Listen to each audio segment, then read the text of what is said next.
Hello friends, RSS teaching centre में आपका स्वागत है। आज हम ज्ञान बिंदु जीएस एकेडमी के द्वारा जो चलाया जा रहा है बिहार दरोगा पीटी के लिए होमवर्क सीरीज, इसका आज हम 8वां वीडियो स्टार्ट करेंगे और इसका पीडीएफ सेंड कर दिया जाएगा आरएसएस टीचिंग सेंटर टेलीग्राम पर। तो इसका लिंक डिस्क्रिप्शन में डाल दिया गया है। तो देर न करते हुए हम फर्स्ट नंबर क्वेश्चन से चलेंगे। फर्स्ट नंबर क्वेश्चन क्या करा हाल ही में संयुक्त राष्ट्र उच्च समुद्री संधि पर हस्ताक्षर को भारत के केंद्रीय मंत्रिमंडल द्वारा अनुमति प्रदान की गई। इस संधि का संबंध किसके संरक्षण से है? तो इसका सही आंसर जैव विविधता का संरक्षण से संबंधित है। जैव विविधता की बात करेंगे, जैव विविधता दिवस कब मनाया जाता है? तो 22 मई को मनाया जाता है। जैव विविधता दिवस 22 मई को मनाया जाता है और जैव विविधता संरक्षण की स्थापना 2002 में किया गया। उसके बाद हम बात कर लेते हैं कुछ एक्स्ट्रा फैक्ट के।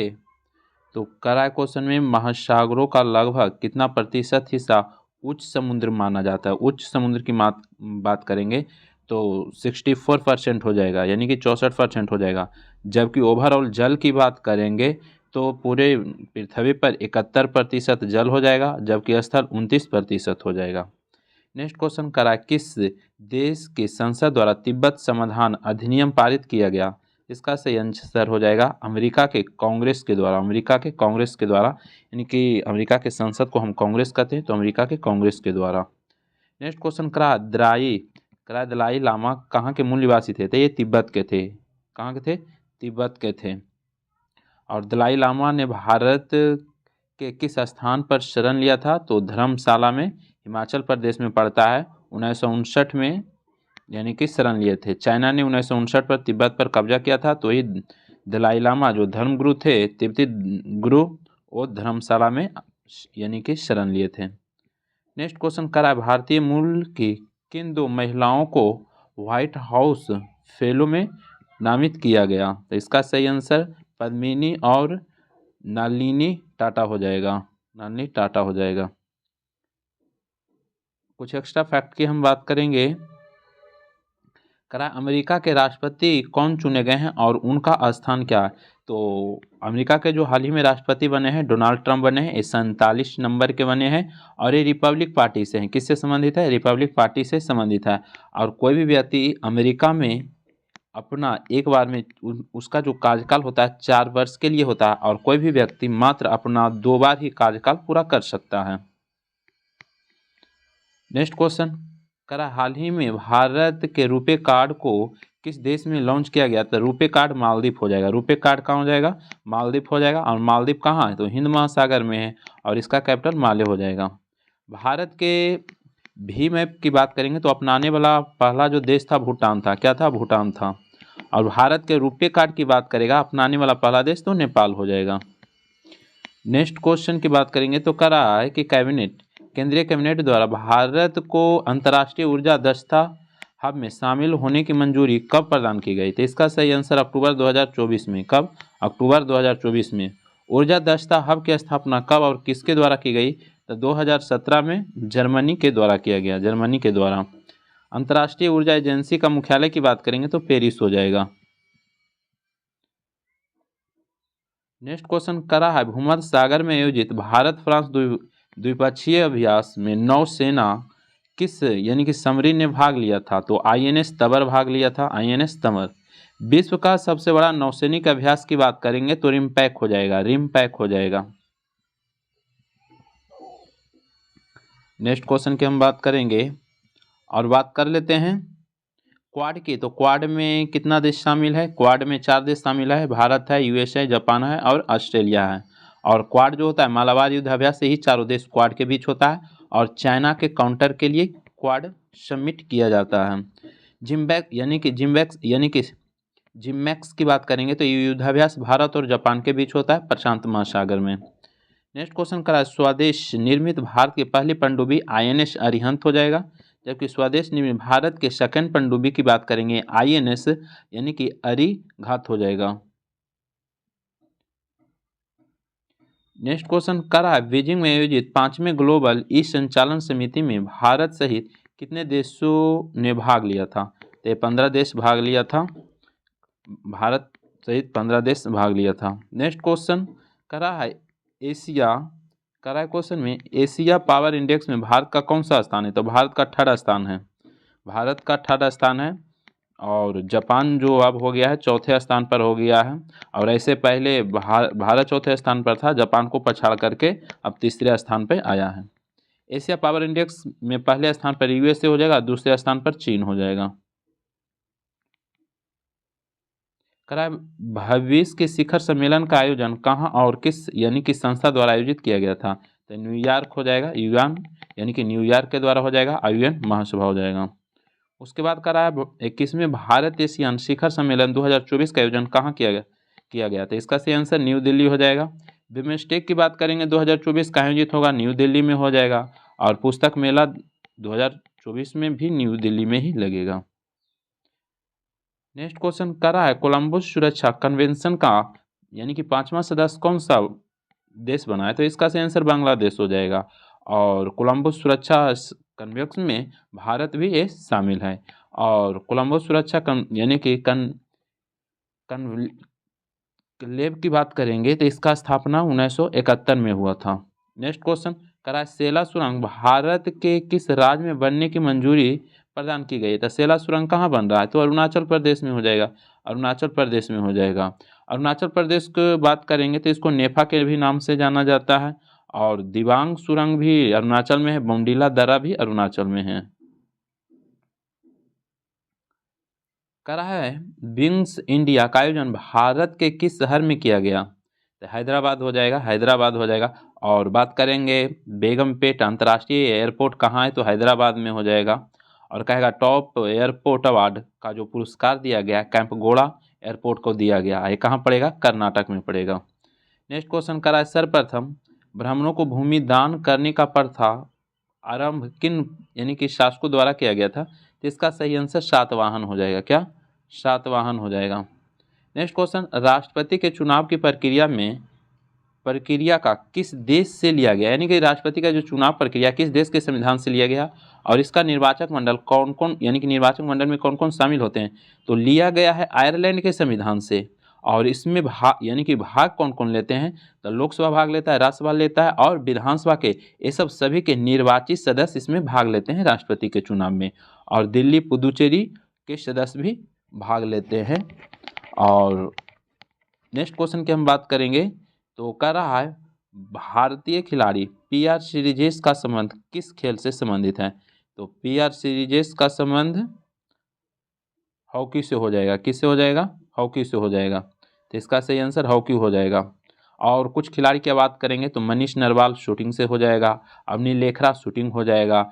उसके बाद बात करेंगे शिवरजीत सिंह की बात करेंगे तो ये भी शूटिंग से हो जाएगा। अहमद शेरावत की बात करेंगे कुश्ती से हो जाएगा। मनु भाकर शूटिंग हो जाएगा। दीपिका कुमारी तिरंगबाजी हो जाएगा। नेक्स्ट क्वेश्चन करा है वह रुधिर कणिका जो रक्त का थक्का निर्माण में सहायक होता है तो ये प्लेटलेस हो जाएगा। क्या? प्लेटलेस हो जाएगा। और ब्लड में जो प्लेटलेस की हम बात करेंगे तो प्लेटलेस कितना हो जाता है? 55% हो जाता है। सॉरी प्लाज्मा होता है 55%, प्लाज्मा होता है ब्लड में। प्लाज्मा की बात करेंगे प्लाज्मा 55%। और बात करेंगे 45% रक्त कणिकाएं होते हैं जिसमें रक्त कणिकाएं के अंतर्गत आरबीसी डब्ल्यूबीसी और प्लेटलेस आता है। और प्लाज्मा होता है 55%। करा है संविधान संशोधन का प्रस्ताव संसद के किस सदन में लाया जाता है? तो किसी भी सदन में लाया जा सकता है, किसी भी संसद में, याद रखेगा। और संविधान संशोधन की हम बात करेंगे तो ये 2 प्रकार से होता है, एक साधारण से होता है, एक विशेष प्रस्ताव से होता है, विशेष से होता है। और कहेगा संविधान संशोधन कहाँ के संविधान से लिया गया? तो दक्षिण अफ्रीका हो जाएगा। और कहेगा इसका वर्णन किस भाग में? तो 20 में है। और किस अनुच्छेद में? तो 368 में हो जाएगा। उसके बाद कह रहा है कि केंद्र में मंत्रियों की नियुक्ति प्रधानमंत्री की सलाह पर राष्ट्रपति का यह प्रावधान संविधान के किस अनुच्छेद के तहत दिए गए हैं? तो इसका सही आंसर 75 हो जाएगा। क्या? 75 हो जाएगा। मंत्रिमंडल का वर्णन 352 हो जाएगा। नेक्स्ट क्वेश्चन कर रहा है पीएच स्केल पर सबसे प्रबल अम्ल और सबसे प्रबल क्षार को मिलाने पर यानी कि मिलाने पर प्राप्त विलयन क्या होगा? तो उदासीन हो जाएगा। क्या? उदासीन हो जाएगा। पीएच की बात करेंगे तो पीएच मान का खोज किसने किया है? सोरेनसन किया है। कब किया है? 1909 में। पीएच मान का खोज सोरेनसन 1909 में किया है। पीएच मान 0 से 14 तक मापा जाता है, 0 से 14 तक मापा जाता है, जिसमें 0 से 7 तक 0 से 7 तक हम इसको अम्लीय कहते हैं, 7 से अधिक रहता है तो इसको क्षारीय कहते हैं, और 7 रहता है पीएच मान उसको उदासीन कहते हैं। उसके बाद नेक्स्ट क्वेश्चन करा है चूना पत्थर CaCO3 लाइमस्टोन का रासायनिक नाम क्या है? तो कैल्शियम कार्बोनेट हो जाएगा, कैल्शियम कार्बोनेट, जिसको संगमरमर भी बोल सकते हैं।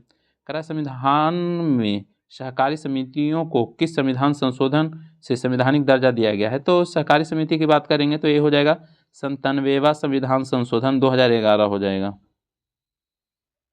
नेक्स्ट क्वेश्चन करा अरावली पर्वत श्रेणी के उत्तरी विस्तार को किस नाम से जाना जाता है?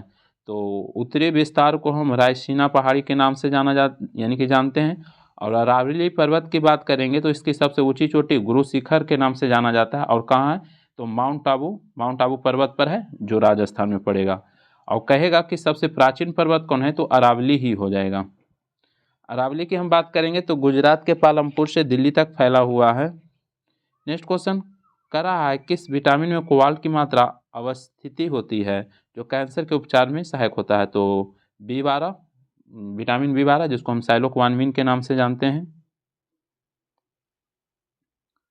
करा है भारत में राजनीतिक पार्टियों को राष्ट्रीय पार्टी का दर्जा कौन प्रदान करता है? तो चुनाव आयोग प्रदान करता है। भारत में राष्ट्रीय पार्टी के वर्तमान संख्या की बात करेंगे, मान्यता प्राप्त तो 6 है। बीजेपी की स्थापना 1980 में हुआ, कांग्रेस का स्थापना 1885 में हुआ, उसके बाद बीएसपी की स्थापना 1984 में, कभी कभी स्थापना पूछ देता है, जरूर याद रखिएगा। बीएसपी 1984, और मार्क्सवादी की बात करेंगे तो 1964 हो जाएगा। पंचायती राज को संवैधानिक दर्जा कब और किस समिति के सिफारिश पर दिया गया?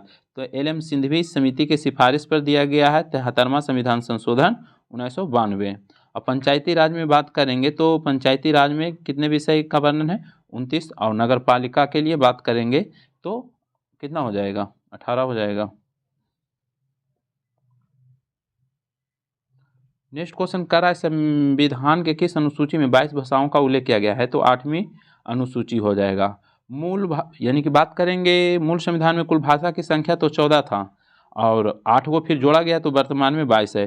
15वीं भाषा की बात करेंगे, 15वीं भाषा की बात करेंगे तो सिंधी को जोड़ा गया है, सिंधी को जोड़ा गया 15वीं भाषा। और भी 21वां संविधान संशोधन 1967 में 15वीं भाषा सिंधी को जोड़ा गया। उसके बाद बात करेंगे 3 भाषा को और जोड़ा गया, तो नमक याद रखिएगा, नमक, नेपाली, मणिपुर, कोंकणी, 3 भाषा को और जोड़ा गया। कब? 71वां संविधान संशोधन 1992 के द्वारा जोड़ा गया। 71वां संविधान संशोधन 1992 को नेपाली, मणिपुर, कोंकणी को जोड़ा गया, तो ये हो गया 18 भाषा।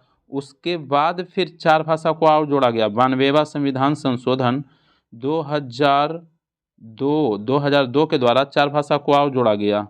और 4 भाषा क्या है? बोडो, डोगरी, संथाली और मैथिली। तो इस प्रकार से वर्तमान में 22 भाषा हैं। कह रहा अल्पसंख्यक के हितों के संरक्षण संविधान के किस अनुच्छेद में वर्णित है? तो इसका वर्णन अनुच्छेद 29 हो जाएगा, अनुच्छेद 29 हो जाएगा। एक 6 पार्टी में यहाँ पे 2 हो जाएगा, एक आप जो हो जाएगा जो केजरीवाल जी का है, AAP आप, उसके बाद NPP हो जाएगा, NPP।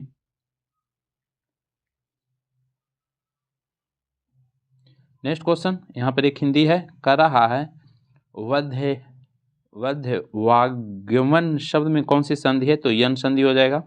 नेक्स्ट क्वेश्चन कर रहा है पीतल एक मिश्र धातु है जो 2 धातुओं को मिलने से बनता है, वे धातु में कौन सी है? तो तांबा और जिंक के मिश्रण पीतल हो जाएगा।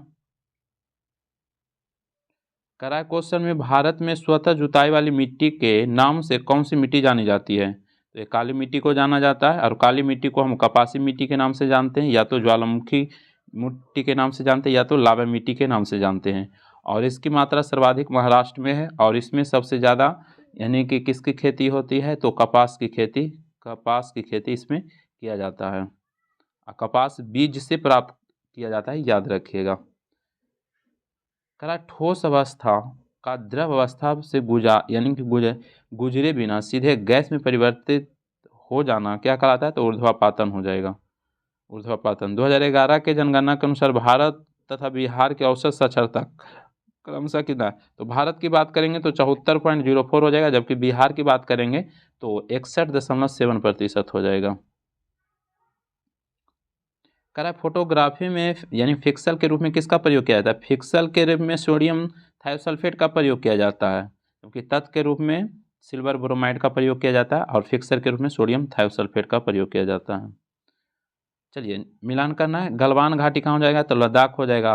उसके बाद लहुल घाटी हिमाचल हो जाएगा। नलांग घाटी उत्तराखंड हो जाएगा। जुक्कू घाटी कहाँ हो जाएगा, नागालैंड हो जाएगा। और दून घाटी कहाँ है, उत्तराखंड में है।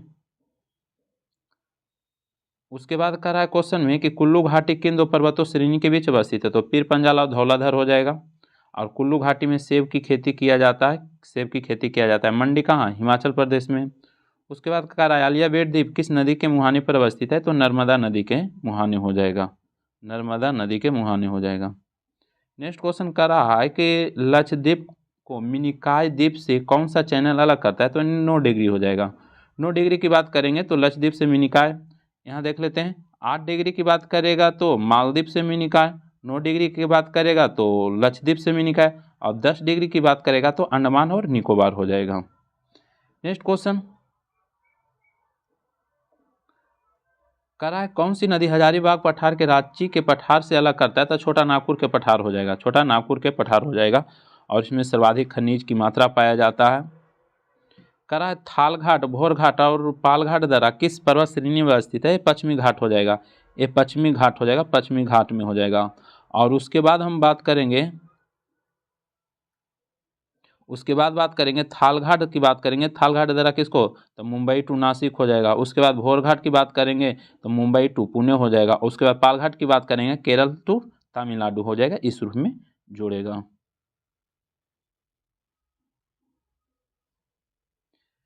कर रहा है ब्रेल यानी कि ब्रेल या वराइल पहाड़ी का विस्तार पूर्वोत्तर के किन 3 राज्यों में है, तो 3 राज्यों में है, ऊपर से जो नीचे की ओर 3 राज्य दिया हुआ है। तो जैसे मैं बात करेंगे नागालैंड हो जाएगा, उसके बाद बात करेंगे असम, मणिपुर, मेघालय, ये सब राज्यों में उसका विस्तार है। नेक्स्ट क्वेश्चन भारत में अवनालिका अपरदन से यानी कि पीड़ित पठार कौन सा है, तो मालवा का पठार हो जाएगा, क्या मालवा का पठार हो जाएगा। नेक्स्ट क्वेश्चन कह रहा है विश्व का सबसे ऊंचा पठार कौन सा है तथा इसकी अवस्थिति भारत के परिप्रेक्ष्य में किस दिशा की ओर है, तो तिब्बत का पठार हो जाएगा, तिब्बत का पठार जिसको हम पमीर के पठार बोलते हैं, तिब्बत का पठार या पमीर का पठार बोलते हैं। कह रहा है कि दीघा समुद्री तट ये भारत के किस राज्य में अवस्थित है, दीघा समुद्र तट की बात करेंगे तो यहाँ पर वेस्ट बंगाल हो जाएगा, वेस्ट बंगाल हो जाएगा, वेस्ट बंगाल में हो जाएगा। और सबसे बड़ा समुद्र तट की बात करेंगे तो यहाँ पर गुजरात का हो जाएगा सबसे बड़ा तट। और टोटल तट पे राज्यों की संख्या 9 हो जाएगा, जिसमें सबसे बड़ा गुजरात हो जाएगा और छोटा की बात करेंगे तो गोवा हो जाएगा।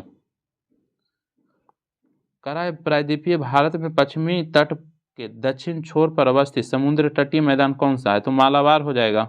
यहाँ पर की बात कर रहा है तो यहाँ पर केरल के तट को मालाबार तट कहते हैं, जबकि तमिलनाडु के तट को कोरोमंडल तट कहते हैं। तो यहाँ पर बोल रहा है दक्षिण ईस्ट साइड वाला तो मालाबार तट हो जाएगा।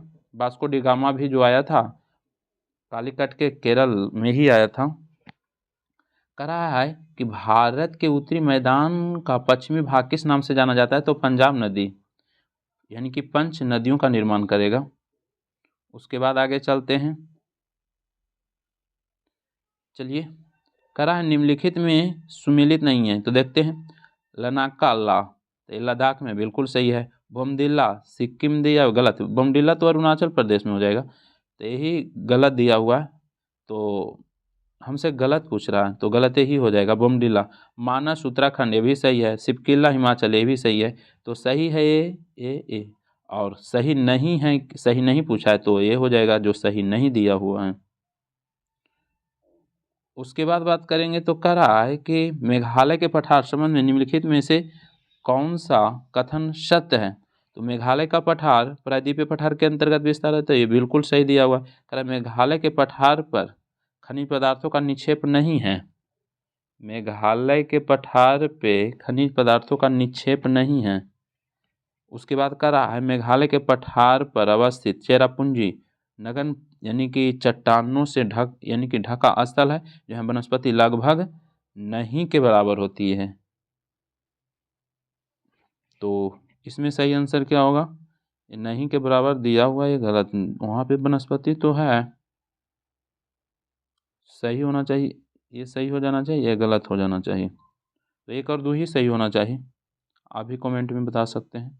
नेक्स्ट क्वेश्चन की बात करेंगे तो कह रहा है कि द्वितीय आंग्ल मैसूर युद्ध समाप्ति किस संधि के तहत हुआ था, मंगलौर के संधि। टोटल आंग्ल मैसूर युद्ध की बात करेंगे तो टोटल 4 गो हुआ था, टोटल 4 हुआ था। पहला की बात करेंगे 1767 से 69 में हुआ था। दूसरा की बात करेंगे 1780 से 84 के बीच हुआ। तीसरा की बात करेंगे तो 1790 से 92 के बीच हुआ। और चौथा की बात करेंगे तो 1799 में हुआ। पहला की बात करेंगे तो मद्रास के संधि के तहत समाप्त हुआ। दूसरा मंगलौर की संधि के तहत समाप्त हुआ। तीसरा श्रीरंगपट्टनम की संधि के तहत समाप्त हुआ। और चौथा में टीपू सुल्तान की मृत्यु हो गया था, इसलिए उसमें संधि नहीं हुआ था। तो हमको द्वितीय आंग्ल मैसूर बोला है, तो द्वितीय में कौन हो जाएगा? पहला में मद्रास हो जाएगा, दूसरा में मंगलौर। पहला में मद्रास, दूसरा में मंगलौर हो जाएगा, और तीसरा में श्रीरंगपट्टनम हो जाएगा। कह रहा है 1818 में अंग्रेजों और होलकर प्रमुख के बीच तृतीय आंग्ल मराठा युद्ध परिणाम स्वरूप कौन सा संधि पर हस्ताक्षर किए हैं? तो ये हो जाएगा मंदसौर की संधि 1818 में हुआ था। नेक्स्ट क्वेश्चन कह रहा है आंग्ल नेपाल युद्ध किसके शासन में हुआ था? तो लॉर्ड हेस्टिंग्स के टाइम में हुआ था। 1814 से 16 तक चला था, और उसके बाद 1816 में सुगौली के संधि के तहत समाप्त हुआ था। सुगौली के संधि के तहत समाप्त हुआ था। उसके बाद नेक्स्ट क्वेश्चन की बात करेंगे तो कह रहा है कि निम्नलिखित में कौन सा युग्म यानी कि कौन सा युग्म सही सुमेलित नहीं है? तो देखते हैं। हेक्टर मुंडो बक्सर के युद्ध बिल्कुल सही है। बक्सर के युद्ध 22 अक्टूबर 1764 को हुआ था। फिर उसके बाद कह रहा है आंग्ल नेपाल, ये भी हेस्टिंग्स के टाइम में हुआ था। आंग्ल नेपाल युद्ध 1814 से 16 तक चला था, जो सुगौली के संधि के तहत समाप्त हुआ।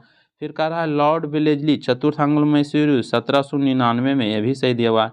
उसके बाद तृतीय आंग्ल मराठा युद्ध, उसके बाद कर्नवालिस के टाइम में दिया हुआ, ये गलत दिया हुआ है। ये हेस्टिंग्स के टाइम में 1816 हो जाएगा, तो गलत की बात कर रहा था, इसलिए डी हो जाएगा।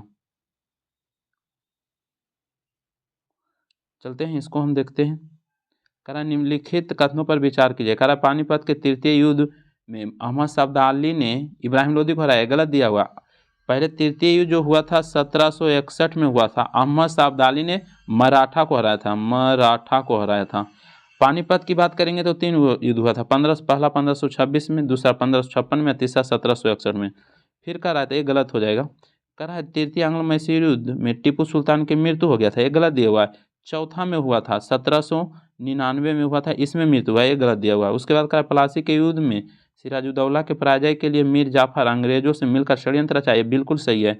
तो सही केवल 3 हो जाएगा, सही केवल 3 हो जाएगा। उसके बाद नेक्स्ट क्वेश्चन की हम बात कर लेते हैं।